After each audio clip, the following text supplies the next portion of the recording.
Padma Bhushan doctor Vasantrao Dada Patil महाविद्यालय तासगाव मराठी विभाग। आज आपण या ठिकाणी भारतीय साहित्याचे निर्माते महात्मा ज्योतिराव फुले या विषयावर विशेषतः महात्मा ज्योतिराव फुले यांचे विचार आणि कार्य याविषयीचा परिचय या ठिकाणी आपण करून घेणार आहोत। भारतीय समाजक्रांतीचे जनक, थोर शिक्षणतज्ञ, विचारवंत आणि प्रतिभावंत लेखक म्हणून महात्मा ज्योतिराव फुले हे सर्व महाराष्ट्राला परिचित आहेत। महाराष्ट्रातील मराठी भाषेतील 1960 नंतर जे मराठी साहित्यामध्ये विविध वाङ्मयीन प्रवाह उदयाला आले, त्या सर्व वाङ्मयीन प्रवाहाचे जनक किंवा प्रेरणास्थान महात्मा ज्योतिराव फुले आहेत असं आपल्याला या ठिकाणी दिसून येईल। महात्मा फुले हे समाजसुधारक होते। ते नुसते बोलके समाजसुधारक नव्हते, तर कर्ते सुधारक होते। महात्मा ज्योतिराव फुले यांचा जन्म 1827 मध्ये पुणे या ठिकाणी झाला। त्यांचे मूळ पूर्वज कटगुण तालुका खटाव जिल्हा सातारा येथील होते, परंतु त्यांचे आजोबा पुणे या ठिकाणी कामाच्या निमित्तानं गेले आणि त्या ठिकाणी ते पेशव्याच्या दरबारी फुले विकण्याचा व्यवसाय करू लागले आणि त्यांचं मूळ आडनाव गोरे, परंतु त्यांना फुलाचा व्यवसाय करत असल्यामुळे फुले आडनाव पडले। महात्मा ज्योतिराव फुले हे खऱ्या अर्थानं एक महान समाजसुधारक होते। विद्येविना मती गेली, मतीविना नीती गेली, नीतीविना गती गेली, गतीविना वित्त गेले आणि वित्ताविना शूद्र खचले। हे सगळं अविद्येमुळे झालंय। अविद्येचं म्हणजे शिक्षणाचं महत्त्व महात्मा ज्योतिराव फुले यांनी ओळखलं आणि महाराष्ट्रातील आणि भारतामध्ये 1848 मध्ये पुण्यात पहिली मुलींची शाळा त्यांनी सुरू केली।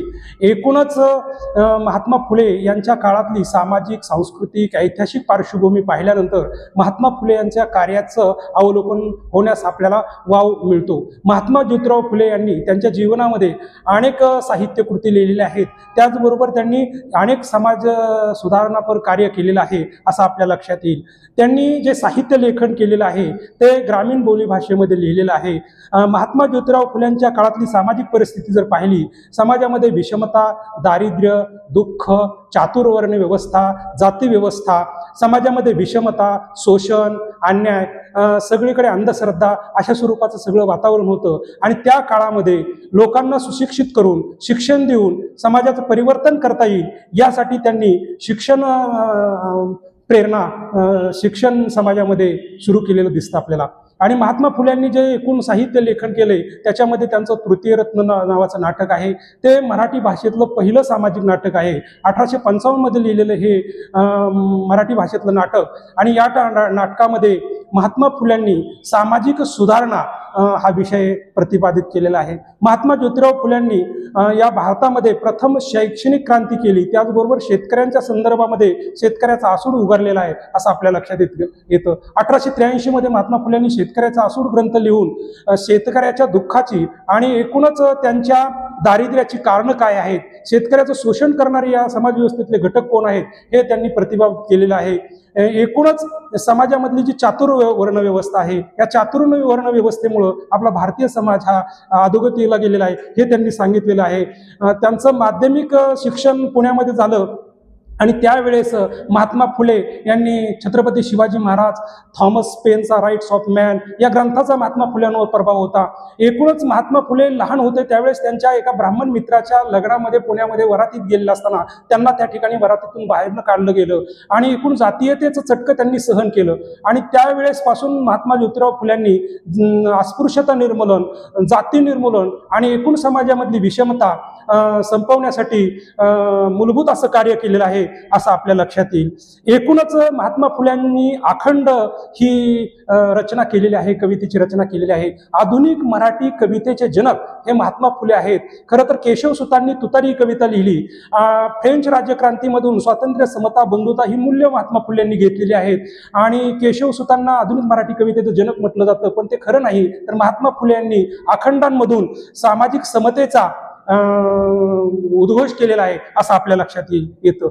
महात्मा ज्योतिराव फुल्यांनी संत कवी तुकाराम महाराजांचे अभंग आणि महात्मा फुल्यांचे अखंड याच्यामध्ये आपल्याला साम्य दिसतं। संत तुकारामांच्या अभंगाचा महात्मा फुल्यांच्या अखंडावरती प्रभाव आहे असं आपल्या लक्षात येतं। छत्रपती शिवाजी महाराजांवरती महात्मा ज्योतिराव फुल्यांनी 1869ला कुळवाडी भूषण छत्रपती शिवाजीराजे भोसले यांचा पोवाडा लिहिलेला आहे आणि एकूण छत्रपती शिवाजी महाराजांचं विचार कार्य आणि स्वराज्य निर्मिती कशी केलेली आहे या संदर्भातलं जे पोवाडा लिहिलेला आहे हा मराठी भाषेतला एक महत्त्वपूर्ण पोवाडा आहे असं आपल्या लक्षात येतं.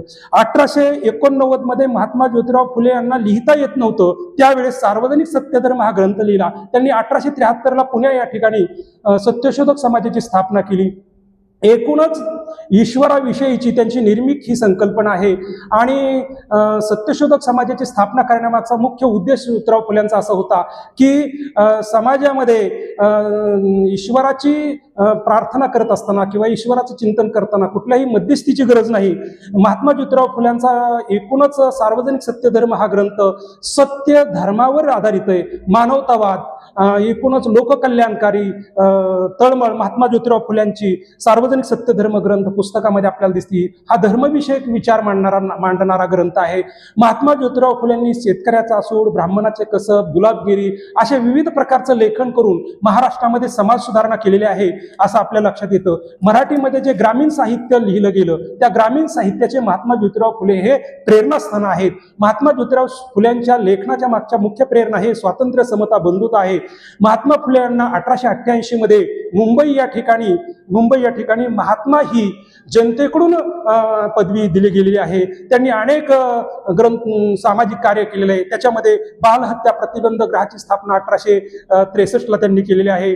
त्यांचं प्राथमिक शिक्षण हे मशिनरी शाळेमध्ये झालेलं होतं आणि इंग्रजीत त्यांचं उत्तम होतं. त्याचबरोबर मराठी ग्रंथकार संमेलन, अखिल भारतीय मराठी साहित्य संमेलन आजच्या काळात जे भरतं तेच पूर्वीच्या काळी मराठी ग्रंथकार संमेलन भरायचं. त्या संमेलनाला महात्मा फुल्यांना बोलवलं होतं, परंतु सर्वसामान्य माणसांच्या बद्दलचा विचार जर साहित्य संमेलनामध्ये मांडला जात नसेल तर अशा अखिल भारतीय स्वरूपाच्या साहित्य संमेलनाला येऊन काय उपयोग, म्हणून महात्मा फुल्यांनी मराठी ग्रंथकार सभेस परत पत्र पाठवलं आणि त्या ठिकाणी आपली साहित्याविषयीची ठाम भूमिका मांडलेली होती. महात्मा ज्योतिराव फुल्यांचं कार्य हे 19व्या शतकातलं एक भरभक्कम अशा स्वरूपाचं कार्य आहे. महाराष्ट्रामध्ये शिक्षण आणि सामाजिक सुधारणा झाल्या पाहिजेत, त्यासाठी त्यांनी त्या काळातल्या ज्या अनिष्ट प्रथा परंपरा होत्या त्या देखील त्यांनी धुडकावून लावलेल्या आहेत. विधवा पुनर्विवाह ला मान्यता दिलेली महात्मा फुल्यांनी, बालविवाह, सती प्रथा या अशा अनिष्ट प्रथांना त्यांनी विरोध केलेला आहे. अंधश्रद्धा, माणसाचं अवगुण आणि एकूणच शोषण कशामुळे होते तर त्याला कारण माणूस सुद्धा आहे आणि त्याला शिक्षणाची गरज आहे, म्हणून त्यांनी अविद्येचं महत्व लोकांना पटवून दिलं. विशेषतः स्त्री शिक्षण, सर्वसामान्य कुटुंबातल्या मुलांना शिक्षण दिलं गेलं पाहिजे आणि असा शिक्षण प्रसाराचं कार्य केलंय, समाज सुधारणेचं कार्य केलेलं आहे. त्यांनी अस्पृश्यता समाजामध्ये होती, स्वतःच्या घरातला हौद पाण्याचा लोकांना खुला करून दिलेला आहे. त्या काळात केशवपणाची वाईट प्रथा होती. नवरा मेल्यानंतर स्त्रीच्या डोक्याचं मुंडन केलं जायचं. अशा केशव प्रथा नष्ट करण्यासाठी त्यांनी त्या ठिकाणी नाभिकांचा संप घडून आणलेला आहे. अशा पद्धतीनं महाराष्ट्रामधले थोर समाज सुधारक ज्यांनी आपल्या साहित्याच्या माध्यमातून समाज क्रांती घडवलेली आहे आणि विचार क्रांती घडलेली आहे. म्हणूनच आपण असं म्हणतो की हा महाराष्ट्र फुले शाहू आंबेडकरांचा महाराष्ट्र आहे. महात्मा फुल्यांच्या साहित्याची उत्तरोत्तर तरुण पिढीला आणि इथल्या समाज व्यवस्थेला तरण्यासाठी गरज आहे. धन्यवाद.